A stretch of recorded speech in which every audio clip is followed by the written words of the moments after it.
just a fight. But he knows that, I know that, so you know. Bill Mander seems to be a pretty good supporter. He speaks highly of him. Bill's been a friend, although you know, Bill he will press you though.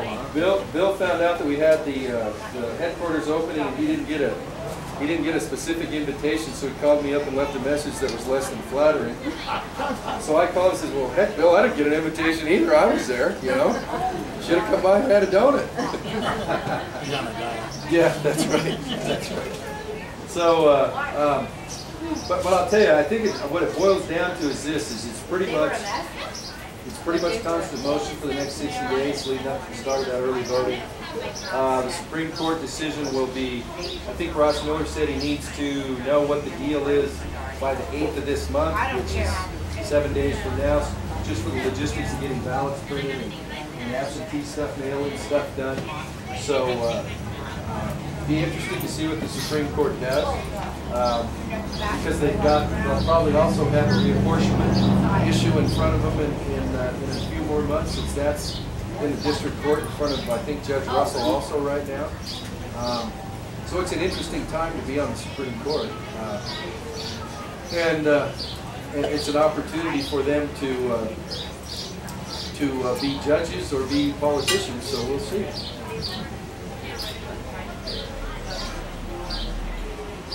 What is the criteria? You've had your bad dog. I was gonna call you this morning. What were you gonna call me? First day of, you've called me a lot of things. As your first day of retirement, I was gonna call you this morning and say, "Oh, I've got some projects for you," since I know you've got a lot of time on your hands. Yeah, but reality hasn't set in yet. Okay, I'll call you Tuesday. That would be good. Linda, thanks for bringing leads. It's been really special having him here. How was the pizza last night? Was there enough? Did you get to take some home? No, I didn't. I never had. I was too busy butterflying around with all the people.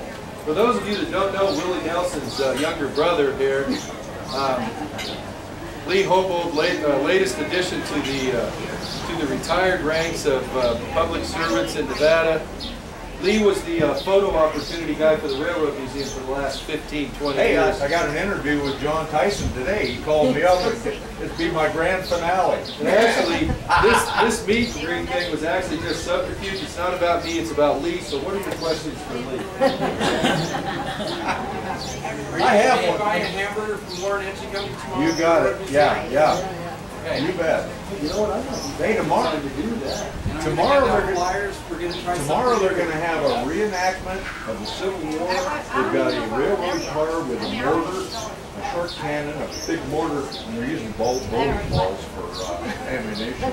So they're not firing it though. Don't get me wrong. Yeah, right. Yeah. Don't be driving by on Carson Street between what hours? Yeah.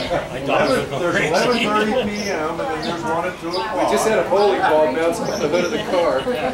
Nice, nice.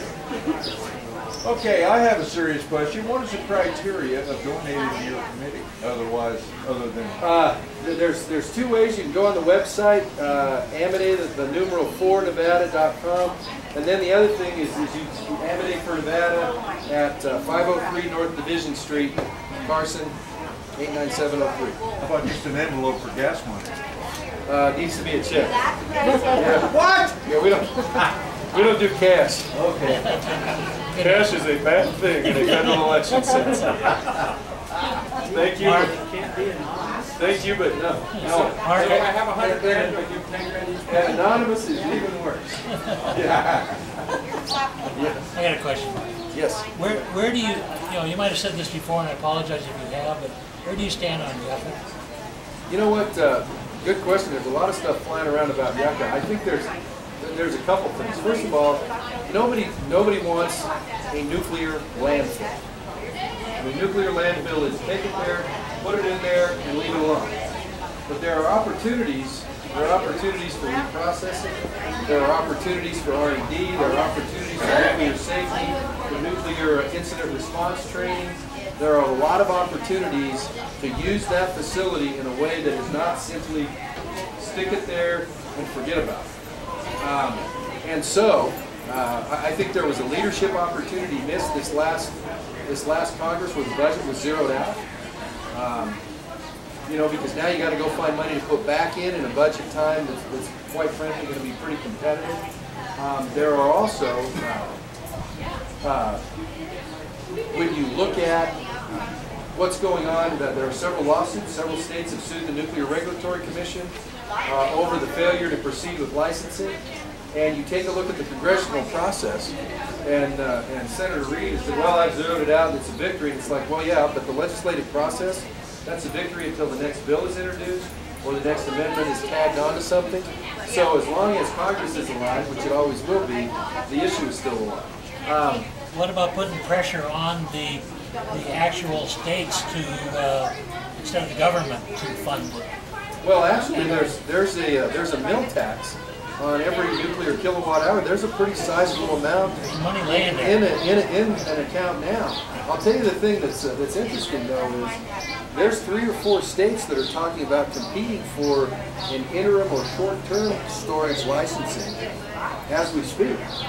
And so you sit there and talk about what Nevada's done, and there are other states that are going, you know what, for this, i.e. not the nuclear landfill, but there are other states thinking about competing for it and applying for it. And so, you know, in a state that has a lot of job issues, and not that you want to solve it all by creating federal government jobs, there is a facility there and an opportunity which I think if viewed correctly and talk. And by the way, reprocessing is going on right now in France.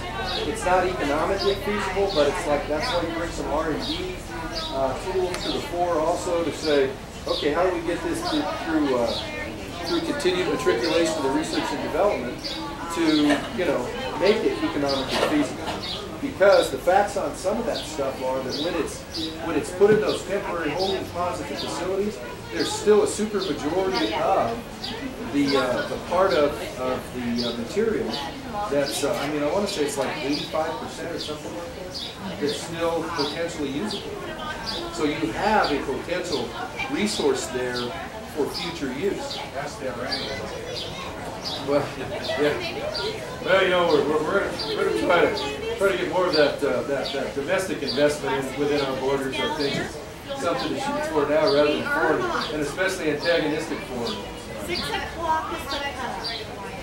Okay. You want to turn young in? Yeah.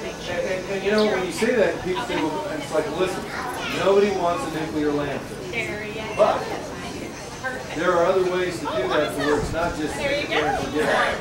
And so I think that it's reasonable to explore those.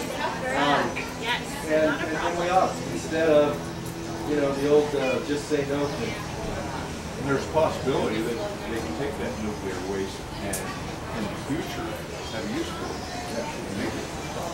Very much so. You work in the Middle East?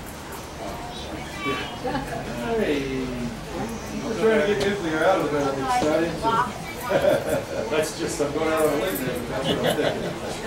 We need less there, not more. If you get elected, you need to get with Mike Montana.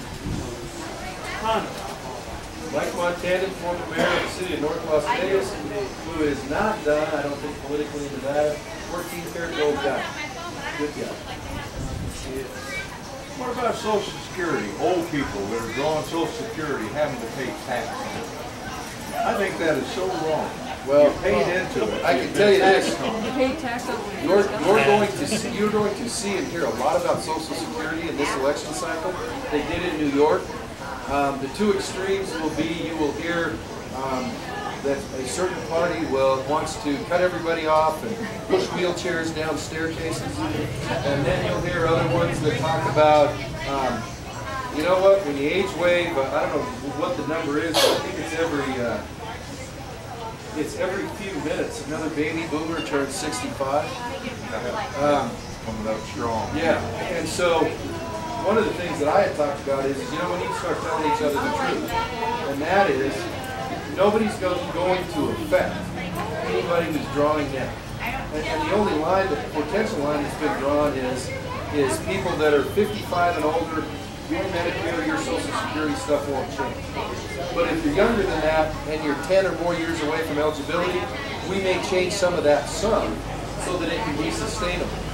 And so you've got 10 years or more to plan. Or if you're even younger than that, if you're in your 20s or something like that, you know, then the program will be a lot different for you, but you'll have 30 or 40 years.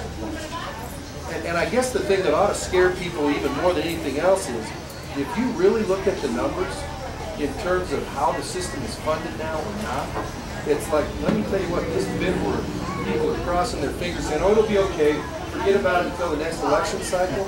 If you keep doing it this way, the most insidious thing you can do to people who are on it now, in terms of a surprise, is continue to do nothing and hope that you can borrow 43 cents out of every dollar you spend, some of that offshore, to continue paying that bill. Because when that ball crashes, that will be the worst possible thing, and it will have nothing to do with who really loves you, baby. It will have everything to do with the people who are responsible didn't tell the truth and didn't get on this. It can be fixed, but it's like you got to get over the political demagoguery and back to the actuarial truth. Jim, have you had a chance to look at the COVID and evenings plan on Social Security? Medicare that just came out like you did? No, I haven't. I can tell you this: we're getting a whole bunch of material on Paul Ryan's proposal. The guy who's the chair of Senate Finance is promising a bold, innovative plan. I think next week. You've got Simpson Bowles. You've got all sorts of stuff floating around there. The challenge is this thing. You know, maybe there's something in one plan that makes sense. Maybe there's something in another. You got to look at them all. What you need not to do is do the thing that was done with healthcare. We're going to pass it to find out what's in it. You know, I think a couple of baselines ought to be: A, read the proposal or the bill. B, tell the truth about what the reality is. And you know what? In Congress, Jim, I don't know who you're hiding from. You're up every election cycle. So it's not like, well, if I can keep this a secret for a couple of months, you know, it's like you're up every election cycle. You get instant feedback. You better start telling the truth. And you know what? Sometimes it's hard to tell the truth when there's a bunch of smoke coming from the other side, but it's like, that's not, you know what? That's just part of the mission. You got to fulfill that. So I'm hoping that out of all of this drama that's building right now, that one of the things that comes out of it is time to start telling the truth. Out of Congress?